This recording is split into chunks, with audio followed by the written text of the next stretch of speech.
Hello, everybody. Welcome to Ted Davies Artistry. I'm back from vacation, and I am pumped because I've got very, very important person on this channel today. Steph Cannon is, I've liked her work from afar, but I had an opportunity because I was introduced through Chuck Pino to Steph, and I'm really anxious for you guys to meet her and just enjoy who she is so that you can appreciate her work. And I'm so flattered that she actually is going to take some time and be on Ted Davies Artistry. Let's do a little bit of housekeeping. As you know, Indian River Roasting Company sponsors this channel, and they are the artisan roaster. If you guys enjoy coffee, cold brew, they are the ones to try, because I think that you guys are, if you're an educated coffee connoisseur like I am, you will only appreciate the coffee just a little bit more. In my description, just go ahead down and check it out as you're subscribing and liking and sharing this program, which I'm sure you're going to. And don't forget the notification, hit that bell too, so that every time that I'm doing these videos, you'll be aware of it. Go down through the description. There is a link to IndianRiverRoastingCompany.com. And if you use my promo code CaffeinaTed2020, caffeinated 2020, you'll get 10% off whatever you purchase. They can ship anywhere in the U.S., and I definitely would suggest it. I think that they're, I'm biased, but I'll tell you what, they are fantastic. No further ado, let's get Steph on here, and so you can learn a little bit more about her. Hello, Steph. How are you? Hi, I'm doing well. How about you? Awesome. Thank you for taking time out of your day, and from the California sunshine. It's a little bit cloudy here in Michigan. We're getting some high winds off the Great Lake today, so it's a little iffy. So if the internet goes out, we'll have to restart it sometime, but that's all good. Okay. We're going to keep it positive. And so I start out all of my interviews the same way. Steph, when did you land on this planet? When did I land on this planet? So if we're talking metaphorically, I'm assuming. It's kind of funny. I feel like it's only been a few years okay, for the most part. Fair enough.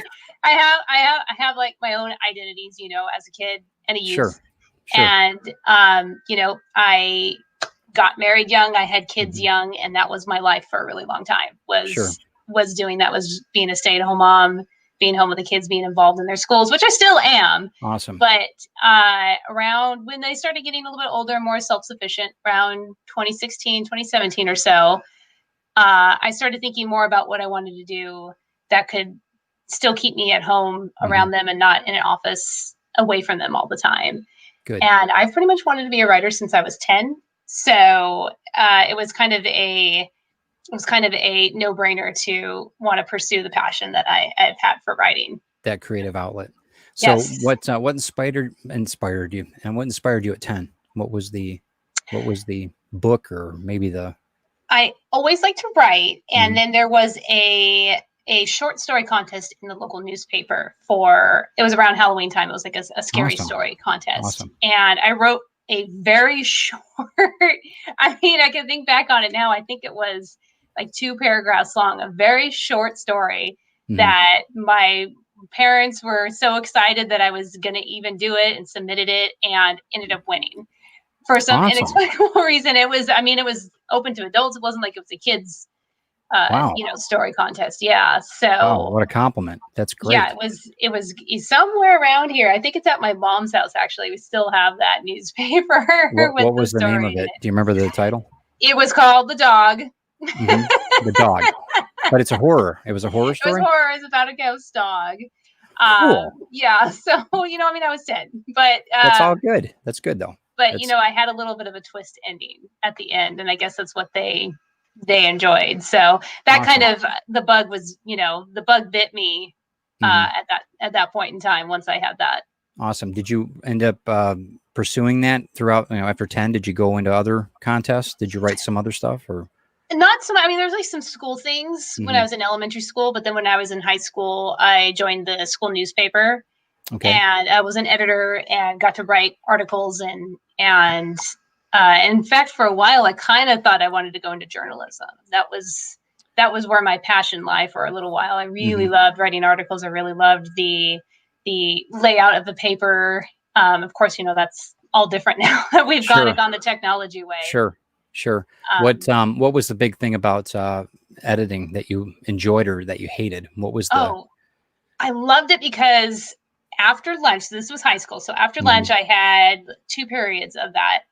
And so the rest of my day was just hanging out in this newspaper room, and we would listen to music. It was just this very chill, something that you would see on TV when they depict high school was literally what this was. So we would listen to luxury, music. Huh? It was, it was so awesome. I loved it so much. But I would kind of my day was done at that point. I was going to do what I really loved to do. And I could just sit and zone out and lay out a page and, go through the editing process and just be around other happy people and listening to music, and the hours would just fly by. Sure. It was you were in the spirit, so to speak, and inspired. In the zone. Were you on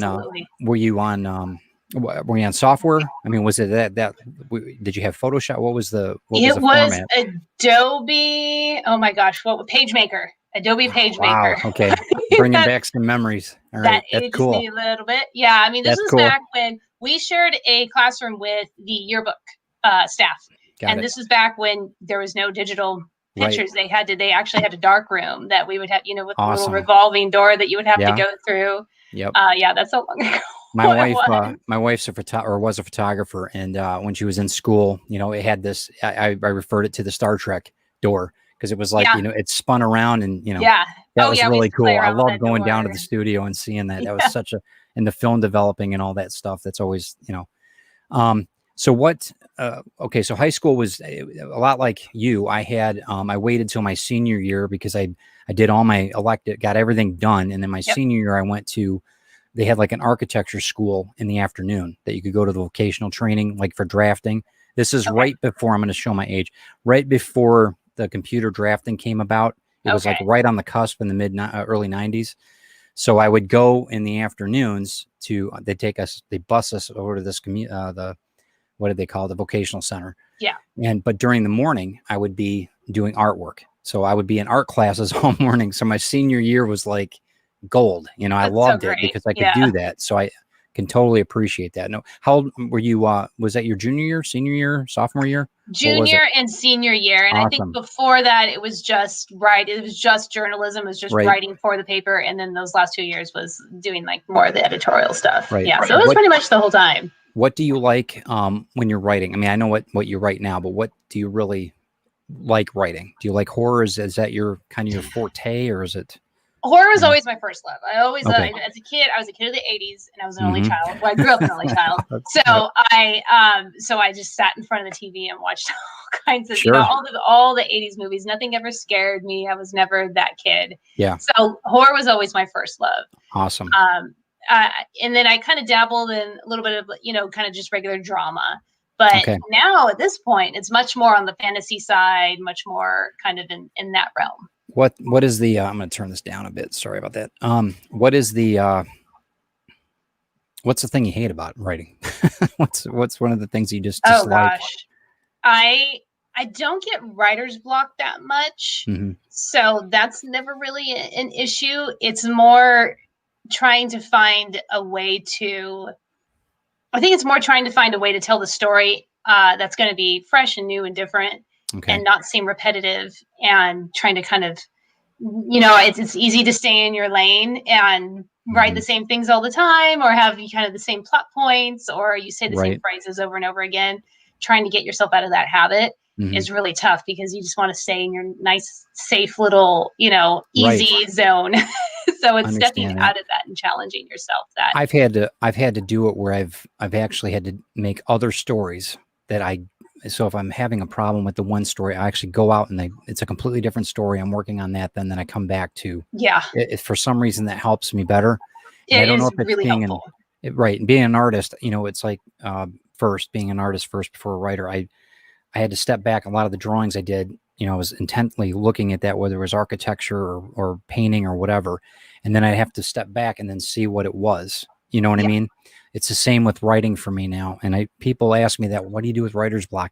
I don't know if I have it. I just direct my attention to something else because my mind is working on that story still, even though I'm working on something else, you know, and then I can go back to it. Really good approach to it.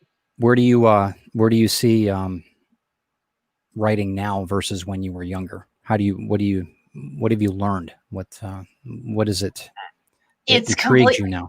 Yeah. I mean, I kind of did when I first decided I wanted to write comics. I actually spent a good 6 months learning how to do comic scripts, how to write comics, how it's different than regular prose writing or even screenwriting. Right.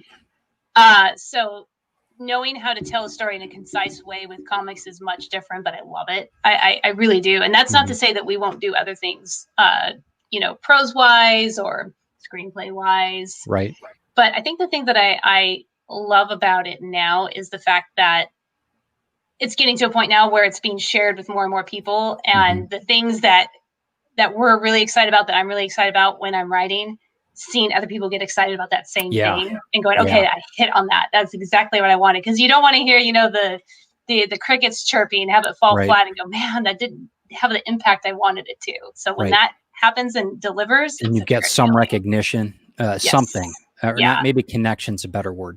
I don't know if recognition, as long as you get the connection. Yeah, because it's not even really in a self-serving way. It's more, I really want people to have a feeling on this and have that have an impact. Right. Because I think back to all the stories I've loved the most, and there's certain parts of the movie that I love that really resonate with me, and that's what I want to give people to. Do you read more? Do you watch movies more? I know time is always a concern now. Do you listen to audiobooks? I wish. I have such a my to read list is so big, but when I am writing something new and it's in a specific genre, my method is to just kind of immerse myself in that. So, if I'm writing horror, then I'm going to watch more horror movies. Or if I'm writing fantasy, then it's time to watch some more fantasy movies, or try to get involved in, books that are from that same vein, just so you just stay inspired.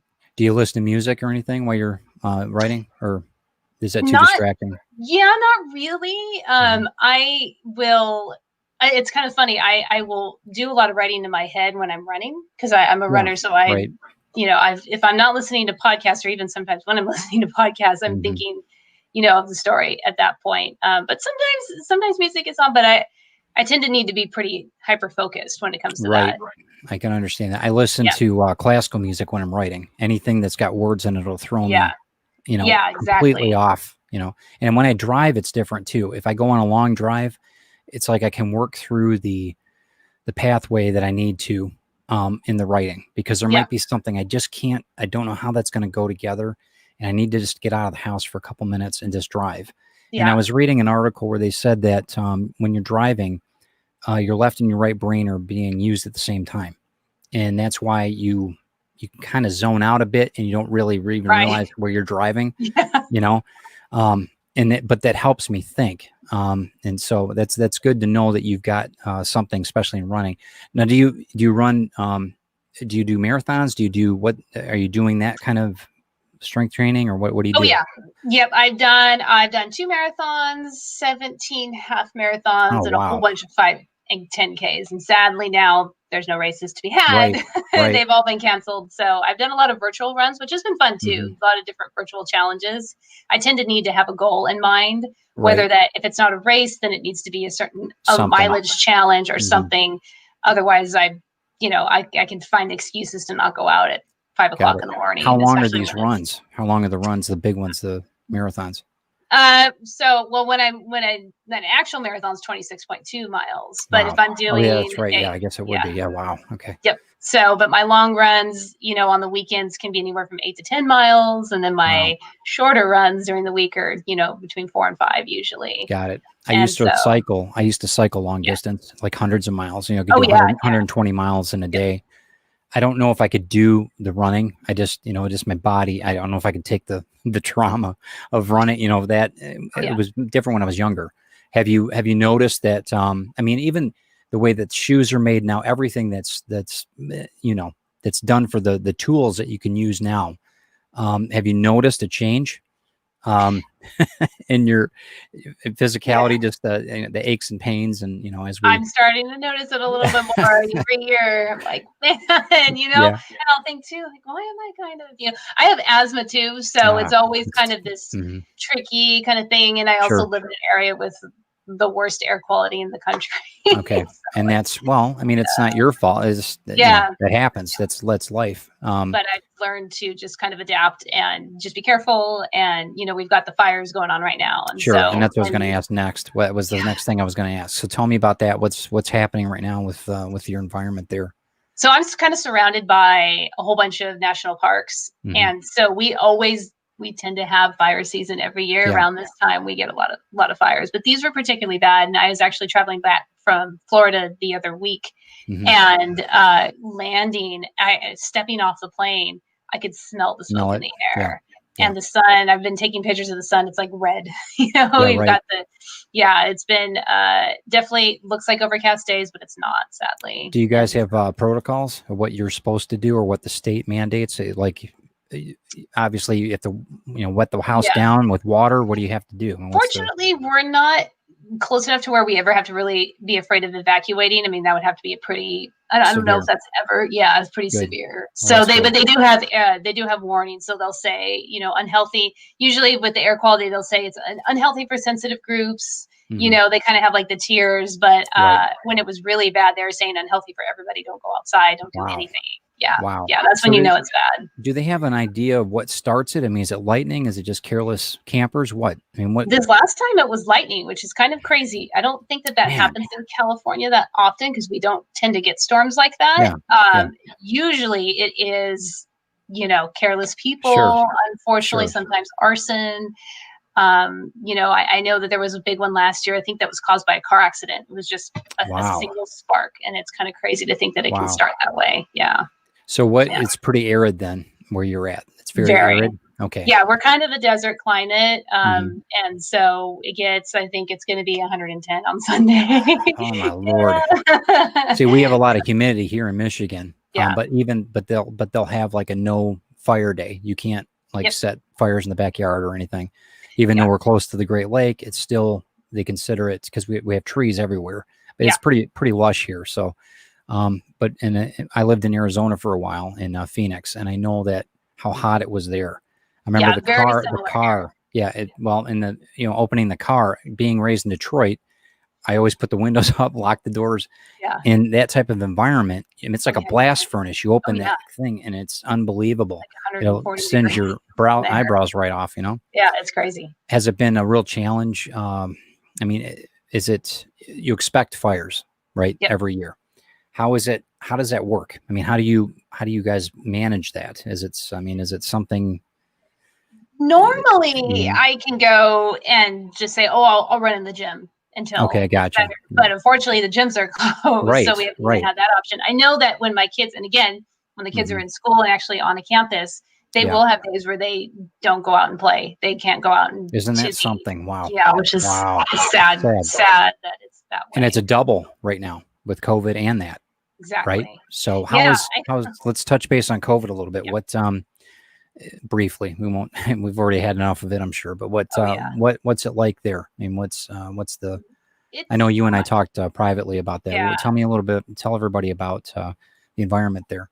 My county is still pretty bad, and all of California, of course, everybody has heard on the news. We're one of the worst hit, and my county in particular, especially about a month or so ago, was really bad. And that was kind of when they were on the fence: are we going to let kids go back to school? And there was actually a day where they settled on it and said.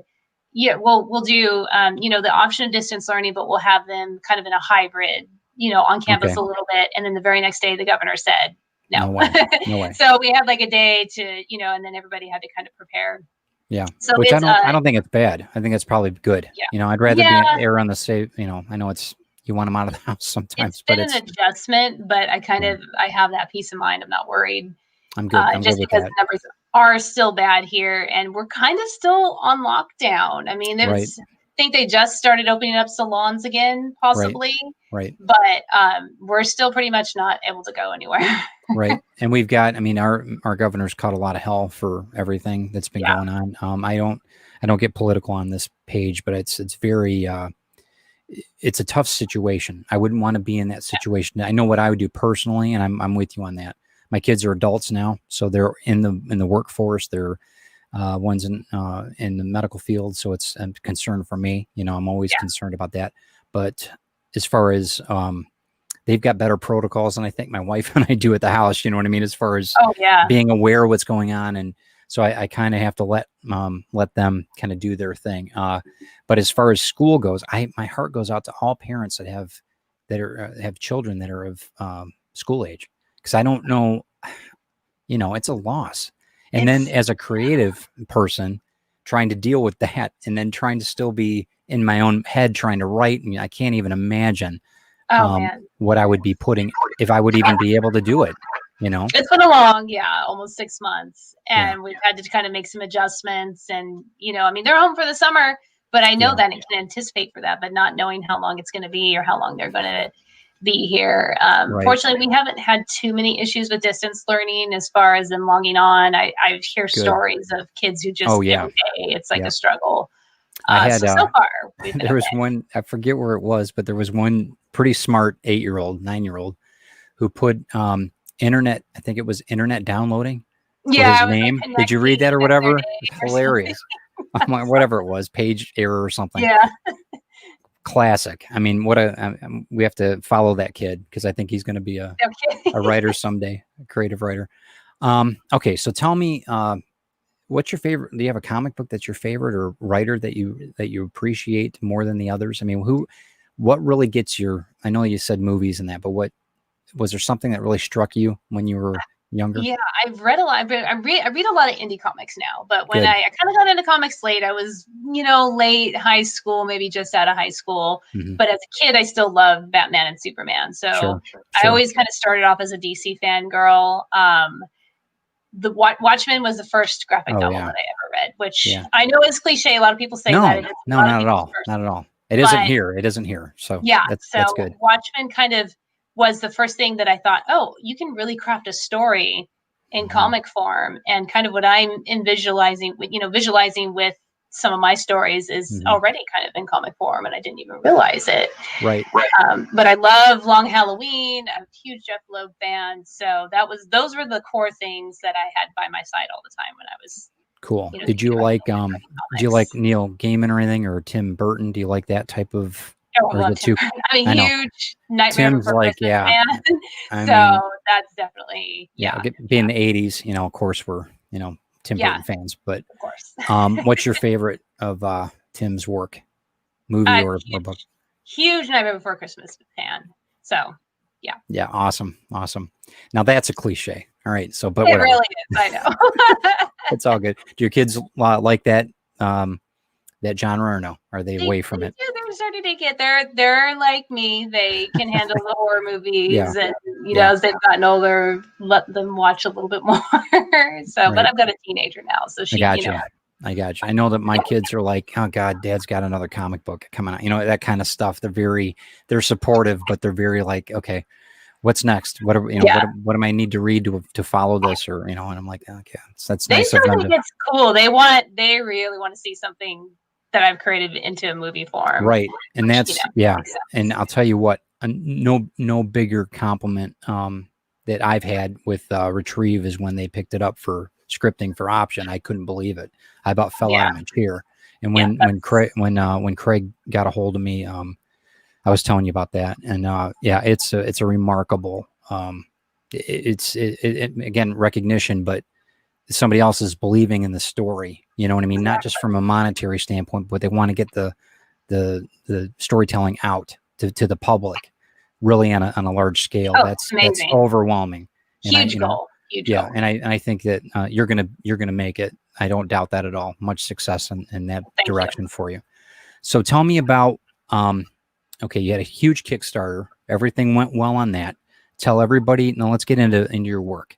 Tell me, as if I'm new, I don't know anything about what you've written, and let's tell the world about you and your Kickstarter and everything. So starting from the beginning, the very first thing that I did in comics was a one-page comic, actually, for an online competition called Ghost City Comics. And I got finalists for that one. And it actually ended up opening up a lot of doors. I started getting to know more people in the industry and started getting introduced to other anthologies that were going on. And so for a while, I was known as the one-page comic girl, or the the short story comic writer, okay. even though I was working on script for a graphic novel. Right. So those are kind of the first things that I did, my foot in the door. And then in early 2018, I met my writing partner, Matt. And that was when we kind of decided that we kind of wanted to do the same things. We had the same goals. And so co-writing was always something that I think probably both of us always wanted to do. And what's Matt's last name? Knowles? Matt Knowles. Yes. Yeah. Excellent. Yeah. So, if anybody doesn't know, I mean, check him out too, because they're a powerhouse. Steph. Yeah. And In Symmetry Creations is our moniker that we go under, our company name. So we're on social media. We have a website and we have a Facebook. He was in the middle of a series that he had created before I ever came onto the scene. But it's a steampunk time travel series called Heirs of Isildur, and I loved the series, and that was kind of where we started. And from that is the spinoff, which is the medieval fantasy series, Tales from Nocturnia. And that is the Kickstarter that we just completed a couple weeks ago, was for issue 3 and the trade for that one, because it's a 3-issue series. How long did that take you guys to get? It was pretty quick. I mean, we started it last year, had a Kickstarter for 2 earlier this year, and we knew that we wanted to kind of keep the train going. It fit well because Heirs of Isildur was an 11-issue series. It was always intended to be that. Boy, that's a long run. He started it in 2017. So by the time that I came in, it was already, production was already going on it. And so there was a really good point where we said, this one series is completed for now. We really want to make sure, and the response to Tales from Nocturnia was so great. And, we just wanted to keep that train kind of going a little bit, not have too much time in between. Seeing the numbers had to be beneficial for you. To really give you that, not just the monetary, but just the reaction from the public. I mean, that's excellent. It's been amazing. It's been a lot of fun to see gradual growth with each campaign. Got it. How does what do you think works with Matt? Is it just you bounce ideas off of each other? How does that work? Now, is he just the writing or the art, or how does that? Yeah, we're both writers, 100% 50-50 co-writing. So we bring artists on, and he does the lettering as well too, and some page layout. Yeah, but we neither of us are artists by any stretch of the imagination. We are, just with words. There's a difference. You're storyteller. Yeah, we visualize it very well in our heads. Right.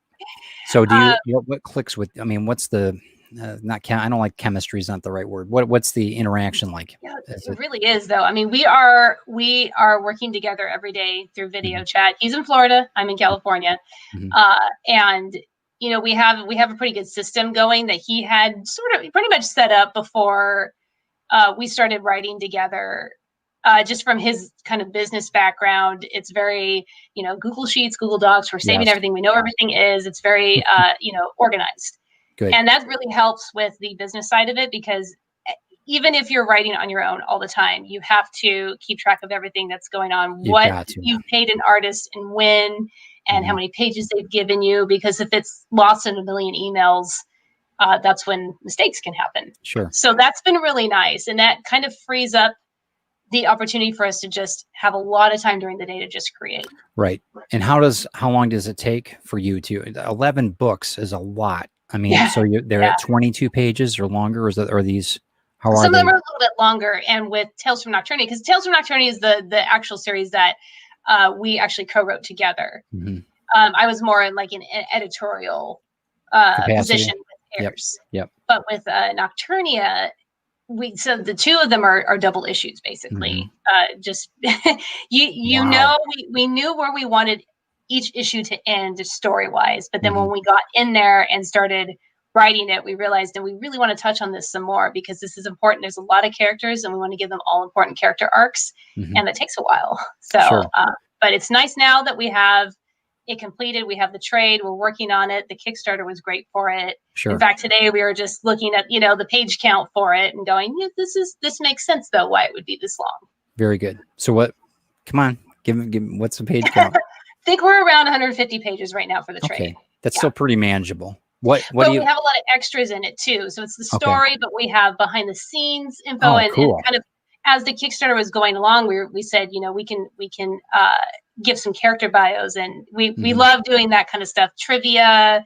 Awesome. It's going to be all kinds and it of builds the stuff. world for the fan base too. Yes. I mean, you were building a client base that will be a return. It's great. And then your characters can also develop into other storylines later. Yes. You know, so I mean, your marketing on that side's excellent. That's good. Absolutely. What's the timeline like? I mean, when you're doing 11 books, do you have like, okay, I've got 30 days to get 25 pages ready to, I mean, do you have to have the artist coming in 30 days, 60 days, 90 days? How does that work? We're really big on timelines and deadlines, and we're very upfront with our artists in the beginning. In fact, can you achieve this? You know, we don't pull any punches, and we don't sugarcoat anything. I mean, in a nice way, obviously. But we don't hold back. We just say, you know, look, this is when we've told people that the issue is going to be ready, and with the Kickstarter, you're saying in the Kickstarter that it's going to be ready by this time, and to not go through with that can, you know, affect all the rest of the campaigns that you do. It's a domino effect, and you can be assertive and not insulting. I mean, there's you know, communication is key. You have to communicate with each other, and as long as we have, you know, as long as our artists are upfront with us about, hey, I've got this going on this week. You know, our artist right now for Nocturnia is Stephen Baker. He'll say, hey, look, this is when school's starting. It starts on this date. This is when things are going to get a little bit busy for me. Okay, cool, great. We know that going in now. The art's beautiful, by the way. I wish everybody, as an artist, I'm telling you, it's very well done. We're really happy with the way that this last issue is coming along. Good, excellent. What's been the biggest challenge? What's with all of it? It is almost. I think right now we're feeling like the biggest challenge is probably time, just because there's just so much. I mean, you say there's not enough hours in the day. I think we're both really feeling that right now. There's just a lot of little things, and the campaign, which is wonderful, was very successful. But with that, we have a lot of little perks. We have a leather maker that we work with, Harrison Hansen, and with GV Leatherworks. He actually made these ridiculously huge, elaborate, amazing mask, Dragon Lord mask. The dragon, I was looking at him like, and you're wearing one, weren't you, in the video? Which they're awesome. Actually surprisingly comfortable. And he made the keychains too, or no? Keychains. Those things are awesome. There's like a little wall mount. We did some wood craft items as well. We actually have wooden logo stickers. Oh, cool. Just we always want to do something unique and different that people aren't going to get with every Kickstarter, because we've backed tons and tons of Kickstarters. Sure. Art prints are which we love art prints. Everybody loves art prints, but those are pretty standard. You know, we always want to go with variant covers, and we try to do foil covers and kind of, you know, eye-catching covers like that. Yeah. But something a little bit extra, like this gigantic leather mask, is so cool. just, it's so different. I mean, I don't think I've seen anybody do it. I could be wrong, but and it's great. You know, Harrison's a friend of ours, and he's great to work with, and he's kind of semi-local to Matt. He's in Florida as well, so that makes it really nice because keeping it local and you're paying local. You know, in person, and not worry about shipping and that's all cool. that stuff. One of the benefits I would think probably too that you guys have is that since he's on the East Coast, your days, it sounds funny, but you got an extra 3 or 4 hours, because if he starts at certain time and then you pick up, you guys, you know, you could work an extra, you know what I'm saying? Absolutely. Well, it's kind of hilarious that even though there's a 3-hour difference, we pretty much keep the same schedule. I'm up early to run. I'm up earlier than most humans are finding acceptable. So that makes it really nice. That makes it really nice. That's cool. Well, I know when we set up for the interview and I was on the phone with you, said, "Oh no, my partner's on the East Coast. I'm good with it. No problem. Don't worry about the time."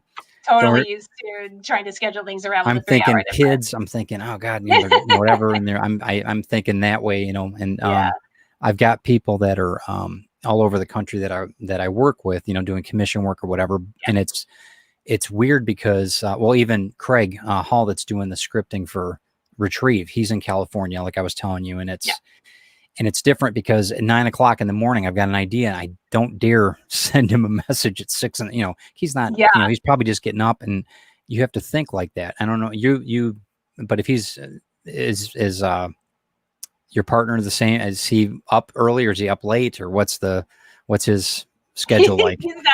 He's not up as early as I am. No. So okay. it works out well right. Because usually when I'm up is when he's getting up just 3 hours later, which is the more acceptable time for humans to be up. I gotcha. So then like 5 a.m., like one of those 5 a.m. Yeah, I gotcha. Oh yeah. I used to get up at 4:30, and that was a little too much. That's pretty much what I don't get a lot of sleep. Buddhist monk schedule. Yeah, 4:30. It really is. And it's tough when it's nice in the summer, but in this time of year and going through the winter, it's tough when I go out for my run and it's dark when I start, and it's still dark when I finish. It's just, right. That's tough here in Michigan too. It can get very, if you're not, and then it's snowing here, and it can be very, if you don't have the right state of mind, it can be very depressing. Yes, very demoralizing at times. Yeah. And I don't know how people in Alaska do it with the 24. I couldn't do it. There's no way. There's no way. I look so forward to the sunrises over the lake. You know what I mean? I can't. That's my whole. It makes my day. You know what I mean? So we probably have over 300 days of sunshine a year. So I have to have that. I couldn't. That vitamin D. Yeah, no Absolutely. doubt. So with all of it, do you think you could make the book bigger? Do you think that it was possible to write any more than you did on this series, or do you think it would be cut back? Oh yeah, easily. We're both pretty wordy and descriptive, and we want to really get into. It's hard having something that has a word count. I don't think we could ever give ourselves a word count on a regular basis, because it would just be too trying to fit into a little box that is too difficult. Well, and that's not what your stories are about. Your stories aren't like that, and that's No, yeah, we definitely could easily have touched on more. But that's good though, because we always want to be able to tell more story, and we definitely we like to say we're definitely not done with Heirs of Isildur or Tales from Nocturnia. Right. As far as I'm looking forward. I haven't, and I'm sorry I haven't invested in them, but we're just starting out, and I want to make sure I do get the right things that I'm supposed to. So that's right. You're selling it to me. So, what is the if I can, I know 20 questions here. As far as your views on storytelling, what do you find that is, as a writer, what do you find the most important thing? Do you think that it's the climax to the story? Do you think it's the character building? Do you think it's the world building? Or is it the first person? What is your most important thing? If you don't have compelling characters, then people's brains are going to shut off pretty quickly. If they can't relate to the character in some way, or if they can't feel for the character in some way, there has to be some sort of emotional connection there.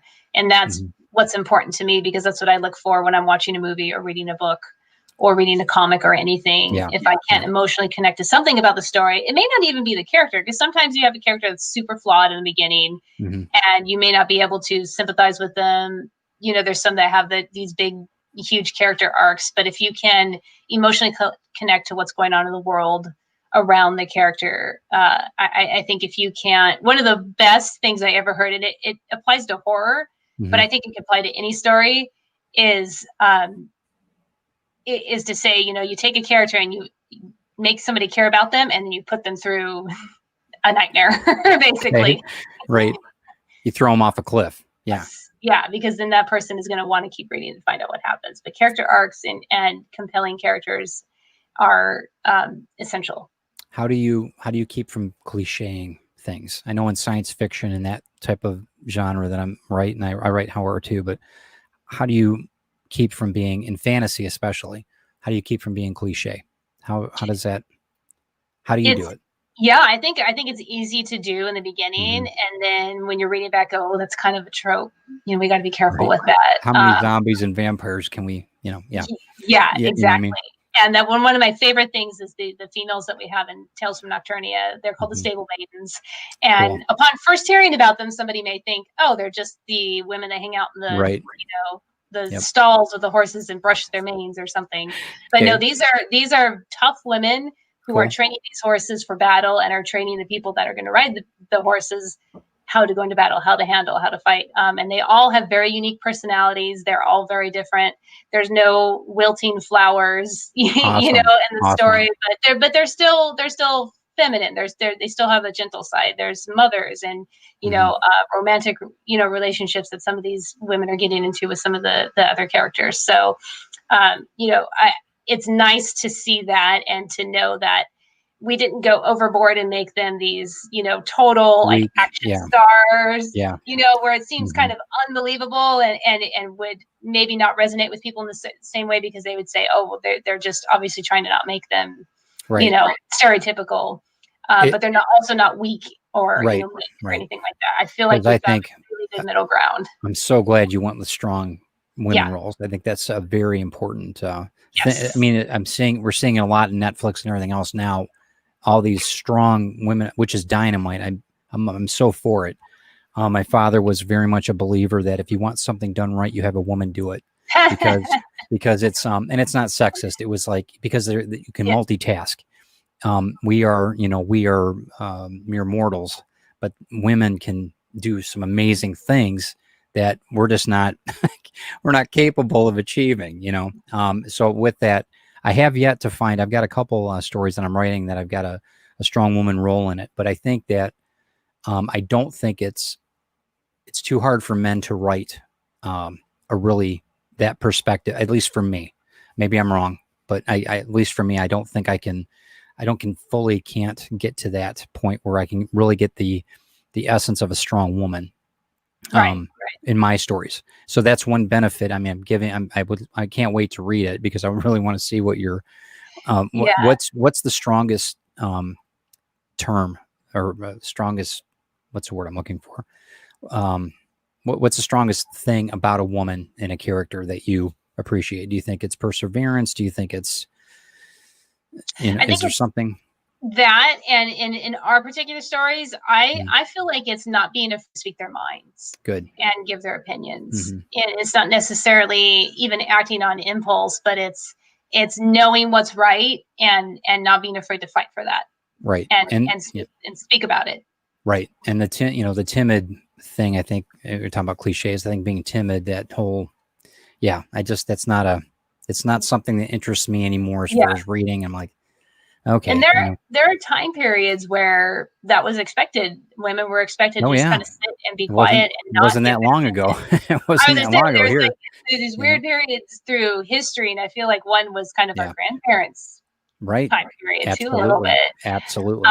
But these are not those women. And on the same token, the male characters that we wrote are all varied and different as well. We didn't want to just have them all be these brainless brutes or macho, kind of macho or jerky, or we've got a little bit of everything. You know, we've got men who are going through kind of I don't want to say a crisis, but they're learning who they really are. Awesome. And then we have the headstrong men that want to just go out and, it's their way or the highway. We have a little bit of everything because, men are just as varied as women are. Sure. And I think that when you're writing like that, one of the things that I was taught early on was when you're writing, you're writing for the reader, but I think that the reader finds, if you can let the reader find more of themselves in the story than actually the way it was written, you've succeeded. Yes. So if you've got a diversified group, how many characters are there? 20, 10? How many? Oh gosh. I would have to count. Yeah, I would say we're closer to like 20. And they're all independent. So you've got all these people that that are in the field of reading that could identify with all kinds of, that's excellent. And one of my favorite things to do when we were writing is we would go back through the script and we would say, you know what, this character hasn't said anything for a while. And maybe one character was saying something and we would actually change it to the other one. If it didn't matter, if it didn't affect their arc or anything like that, it was just a comment, just so that we can remind readers, no, they're still here. They're still, they're still going through everything too. Right. Well, it's like it's in life. I mean, you've got people in your life that come in and out of your life.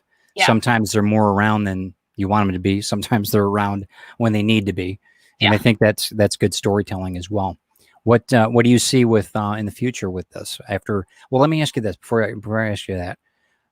Was Kickstarter the only platform that you wanted to go on, or do you want to do Indiegogo? Do you want to continue on, or how does that work? We really like Kickstarter, and it's kind of funny to say that there's a Kickstarter community, but there really kind of is. There are people that specifically go with just that platform to back campaigns, and there's a really supportive community on social media and Facebook and groups for it. But I kind of feel like, Matt and I have talked about this a lot. We want to keep the momentum up. Each campaign is a little bit better than the next, and we definitely don't want to have the next one take a step back or be, more of a challenge. So for now, Kickstarter, you always say, if it's not broke, right. And you don't, and if you've got a system that's working and that people know you're going to be there, and you believe in it, I mean, that's terrific. How do you feel about? It's second to none as far as the distributorship, right? The Kickstarter format. Yes. If people don't know what that, fill them in a little bit about that as far as the. We had heard a stat, and this is kind of an old stat, so I'm sure it's probably still correct, but that Kickstarter, as far as comic publishers go, was number 3 as far as what they were putting out. Isn't that something? God, which is crazy. I remember when they first started out, and I'm sure you do too. And it's like, yes, wow, yeah, it's insane. It's we like to say too, because I know a lot of people can get, if they don't know a lot about crowdfunding, they can kind of get turned off by the premise or the term. We like to tell people, think of it more as like a pre-order. You can go on Amazon and pre-order. That's the right way to look at it. A month in advance. We're going to put out this book no matter what. But if we can do it in a way that's going to have people interact with us more and get involved in the story and get perks along the way, and ensure that we are going to have enough funds to print it or whatever the case may be, then it's a win-win for everybody. More the better. Yeah. Because in fact, we were talking about a campaign that started the other day, a big campaign on Kickstarter. And I said, if the publisher had just said, go buy this book on our website, I probably wouldn't have. Yeah. If I personally know the creator, that's different. But if it's on Kickstarter, I'm more inclined to want to back it because I could get perks. There's stretch goals. There's you're getting, you see a video, there's a video, there's art, there's all of the stuff that you get. You just feel much more involved in the process of the book being created. And that's what we really love about it. For our fans and people that are picking up the book for the first time. That's awesome. What's what do you see for the future? What are you hoping for the future after this is done? We like to say anything is possible. And that's our phrase. We definitely want to, it was very important when we came up with our business name to say In Symmetry Creations. That's a great name. Instead of That's In a great Symmetry name. Comics, so that we weren't kind of backed into a corner. And if we ever wanted to go and do something else, and we definitely do. We want to do prose. We would love to do screenwriting and movies and TV. I mean, if you're talking, sky's the limit type of things. Absolutely. Why not? Yeah, diversification's the key, right? Yes. Organization and diversification are the key to success. So that's absolutely. And there's a musical component to it as well. Matt's a metal musician, and was kind of with Heirs of Isildur. There is a 12-track metal CD that goes along with it. And the cool thing about it is you're reading the story, and it'll say down at the bottom it'll say, for more information on this character, to learn a little bit more about their backstory, refer to this song. Oh, that's wicked. That's wicked. That's a great idea. That was the first thing that grabbed me about that series, because I said, I've never seen a comic like this before. You have, some people will say, oh, here's a soundtrack to listen to that might inspire you or make you feel more about the story. But this is stuff that he actually wrote. But that's a connected way to experience the story even more. That's terrific. With that background, that's how we were able to do some really cool Kickstarter videos with this, amazing soundtrack behind it with the art. Did he do that for the Kickstarter? Yep. That's all him. That was awesome. That was really good. I work with Moses the Black as one of my good friend Chris Freeman. He's got a band here in Detroit that the music's very it's almost like Pink Floyd-ish in a way. It's really ethereal, though. It goes, and I'm using that a lot for my future promo books on my books, and I'm with you 100% because it really sets the tone. But that the connection with the character, though, that's brilliant. That's a whole nother level I didn't think about. That's really, really good. I can appreciate that. Cool. Music will always be a part of what we do in some way, shape, or form. And so there's definitely going to be some more albums that'll come out that are going to be, it's kind of like companions to what the main thing that we're doing. And we've got the metal fans that are in our corner, and we had a metal band that was in issue 2 in Fairy. Awesome. And seeing the response from their fan base was crazy, because it's just like, oh, they're in a comic. That's so cool. And they have an established fan base, and they're going to just enjoy it. That's terrific. Yeah. And the guys are amazing. And are they? All right, they're good. So good. And that's cool. So you got all these creative people, everybody's, and paying it forward and bringing everybody with you and doing all this as a collective. I mean, that's the way to do it. That is absolutely the way to do it. We're bringing in a lot of different fan bases, because we have the music side of things. We've got those fans. We've got the steampunk fans. There's a steampunk community is huge and off the charts. Very I'm a huge fan. I'm a huge fan of steampunk artwork alone. Yeah. So you would definitely like Airs then. And that's right. Yeah. And that's one of the things that originally when I forget what it was, there was a couple different videos, you guys are online and being interviewed by other people, because you're all over the place. And that was one of the first things, I saw you guys, I'm like, that's awesome. So my wife and I are watching, I'm like, I know I'm going to talk to them someday. And then Chuck calls me out of the blue. He says, hey, you gotta talk to Steph. I'm like, okay, cool. Awesome. And I'm like, that's, the whole, all of it, any type of, steampunk vibe to where you're reclaiming something and reusing it in a format that is so off the wall artistically. I'm all about it. It's so funny that you say that, because that's exactly what we say because a lot of people will say, well, what is steampunk exactly? And that's kind of a difficult thing to say, but we say, the easiest thing to describe about it is it's taking something old and making it new again. Of course, that's just one component to it, obviously. Right. But and that's what we try to keep that in mind with some of the things that we do. I do a lot of steampunk artwork on my own, a lot of pen and ink work, and I've gotten I recently got a commission that we're doing a back tattoo for a woman that a very dear friend of mine, and the thing she said that how would you format this, and I'm like, as a name, and I said it's reclaiming how did I say it? Reclaiming art.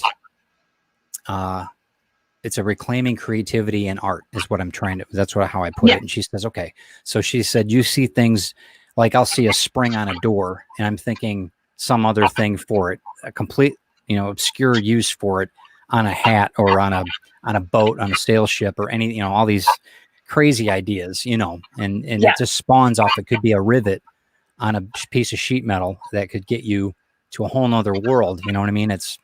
I'm with you. Absolutely. You completely get it and understand what steampunk is at its core. And that's what we try to explain to people that may not be familiar with it as much. And then you kind of see the light bulb, so to speak, go off when we say that, then they kind of understand what it's about. Right. And its own entity too, because diesel punk's something totally different. Cyberpunk's totally different. And those are all good genres too. But there's something about steampunk that's just, it's raw. It's mechanical, it's very mechanical. And it's something that you can look at a pile of junk of watch parts. I'm a big watch fanatic anyway, but then, and you're just like, oh, look at the gear on that. Look at that. And I was just, and it's funny because either you got it or you don't, you know what I mean? You absolutely. Yeah. Hearing you talk, you sound very similar to the main character, Michael Isildur, in Airs. Yeah, because that's how he sees it. He looks at, he's all about time running exactly as it should. And he's all about looking at something and figuring out how it can be repurposed. So now I definitely got to get it. It's kind of interesting to hear you talk. But the steampunk is whimsical, and I think we all could use a little bit more of that right now. Right. There's a whimsy to it. There's a nostalgia to it at times. It is. That's a good word for it. I think that's a good thing that we could all use a little bit more of right now. Right. And it's purely creative. There's no it's completely imaginative. You're using the wooden sword, you know what I mean, as a kid, and you got it's that whole we're back to that. we've done some steampunk shows where it's specifically steampunk. In fact, there's one that we do twice a year called Renegers. And it's amazing some of the things that you see, because you've got these vendors, because we're usually the only writers there. That hasn't always been the case, but typically we're always the only comic writers there, because these tend to be local ones in Florida. And these are ones with the big bicycles and all these things, this huge rolling artwork that these guys put together. Oh, it's incredible. Oh, it's crazy. It's crazy seeing some of the costumes that people come up with, because we are always in steampunk, as you saw on the video. Sure. We dress in steampunk, but we also have to be at our booth all day and sell to people. So we can't get incredibly elaborate, or it would kind of throw us off our game a little bit. Right. I know. I understand that. But some of the people that come up to our booths, it's just crazy what they do. Yeah. It's so much fun seeing the passion that people put into this. And the time, and they didn't purchase a lot of this stuff. They created it. Some do, but I mean, it's a lot of times they're taking something old and repurposing it. Yeah, so they are. And that's something, I mean, Christy and I are very much like that in our normal lives, just recycling things or whatever. Architecture, I did a lot of that, old windows or old finishes, that kind of thing. That's in architecture. That's what I did a lot of, but it's just kind of it's refreshing to talk to you about it, because I know that there's I can see the smile on your face. We're connecting on the steampunk level. And I enjoy it so much. What is what's the worst thing about steampunk and all the rest of it? Do you think it's overdone sometimes? Do you think that there's too many, not cliche, but there's sometimes I noticed in some of the venues, they're so over the top. You know what I mean? Do you find anything like that? Do you find it to where it's uncomfortable? I think that it can be. I know for me personally, when we started doing the cosplay, I was very typical. I'm like, I'm going to wear the corsets and skirts and boots and being at a booth for 8 hours a day. I'm like, it's not working. Yeah. Not conducive. It looks great in pictures. I will pose for pictures and do that, but I need something that's a little bit more. So we've been evolving our style as we go along. More comfortable. Right. But I think that there can be, but I think you're going to get that in any kind of subgenre. I agree with that. There's always going to be somebody that takes it a different level, or kind of see the same thing. There are some aspects of steampunk that you're going to see. You're always going to see gears. You're always going to see, the goggles and the top hats. But that's normal, and that's cool. Whatever people are comfortable with. Well, I was going to ask you one. We're getting around to time now, but I wanted to ask you a couple more questions about the Kickstarter. How do you guys handle international sales and that? What happens? Do you offer? I can imagine that you have, being from in the metal bands, everything else across the seas, Germany, Japan. I mean, you've got to have a world. Yep, we definitely do.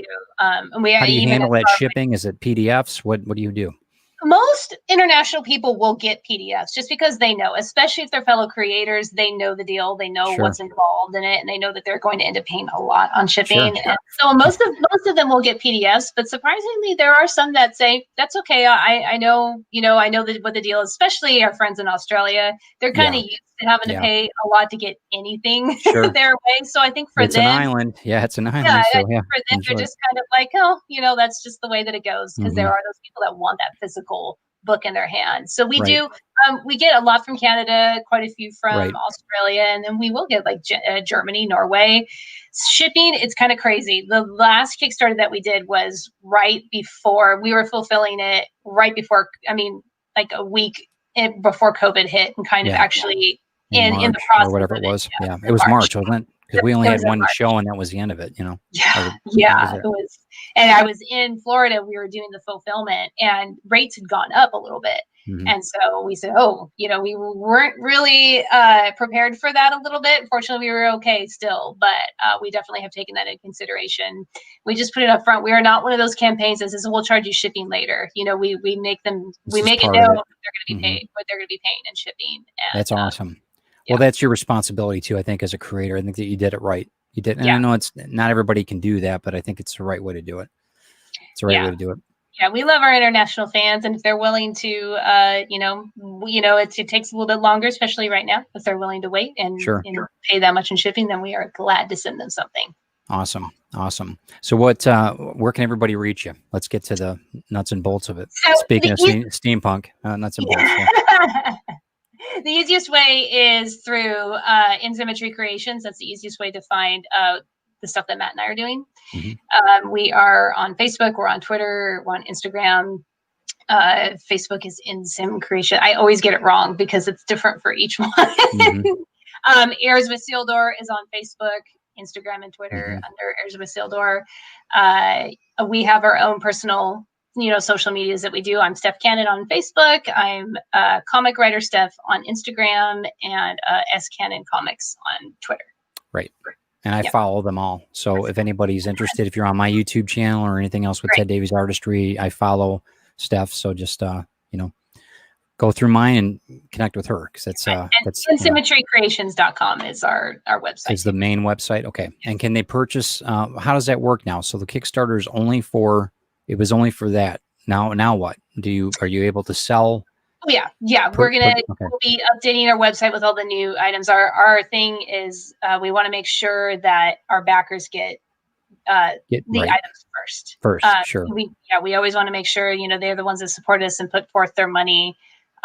So we always try to make sure that, that's always, that's a big thing for us. Priority. Sure. Absolutely. I get that. Absolutely. Yeah. But we've got, we'll be sending out surveys to people so they can do add-ons. So yeah, we'll definitely have that up on our website, and we can, ship anything off to anybody at any point in time. All right, cool. Steph, it's been awesome. I hope everybody sees exactly now why you guys are so successful. And I know that Mr. Knowles, we're going to have to get him on here, and we'll talk to both of you, I think. Because I think it'd be a lot of fun. I think it'd be a lot of fun to see you guys, as the team that you are. We would love to have us both on. We work well together. We did so many shows. Shows because you don't have physical shows that you can go to. So everybody's doing online cons. Everybody's doing more shows. So we did. I've lost count. I can't even remember how many we did. Right. But it was, it was like every evening almost. It felt like it was. It's interesting what we've had to do, because we've all had to pivot a certain way. I was telling on one of my interviews, I don't think I would be doing this if I would just be back in my books and doing my artwork. And I'm like, why am I not doing this? Because I want people to see the personal side of these creative people. I'm like, they don't see that. They hear about their books, I wanted to see who they were, where they worked when they were kids, whatever. I mean, I wanted to see that part. So, and I appreciate you being open and honest about that. I think that, we're in a COVID era, so we're not going to get around it. So now we might as well pivot and make the best of it. So I haven't been busier. I'll tell you what, it's been, I'm so sorry that people are sick and everything else, but it's been good because I've been able to connect with people, even though it's been on over the phone or over video chats like this, but I met some great people, and you included. So thank you. I appreciate it. Different questions. Cause the more podcasts you've been on, you tend to answer the same questions while we're promoting a Kickstarter. Obviously we want that to happen because we want to be talking about it. Right. Getting the support. But we felt the same way about the Kickstarter. It was kind of one of those things where we said, do we want to be, having a Kickstarter in the middle of a pandemic? Is that smart? But we were seeing our peers who were having great success. And I think it was because people were home. People want entertainment. They want to forget about things. And that's the time right now is to build a foundation. I know I'm using architecture terms, 30 years of it. So you build that foundation now, and it will pay to build that house later. And this is what you're doing. We're all doing it. I think it's great. I think that you guys you've got a, fantastic system that you guys have down now. And I'm looking forward to seeing your numbers to skyrocket. So hopefully I can be part of that. Thank you. So I'm going to end the broadcast, but stick around for a minute once I'm out of here. And I want to talk for you a couple more minutes, and we'll be all set. Okay. Definitely. So I want to thank Steph Cannon for being on today. Thank you guys for stopping in and seeing, her and seeing who she is now that you can appreciate her writing just a little bit more, I hope. So, but again, thank you for everybody stopping in, and I look forward to seeing you guys soon. Thanks so much. Thanks again, Steph. Yep. Thank you.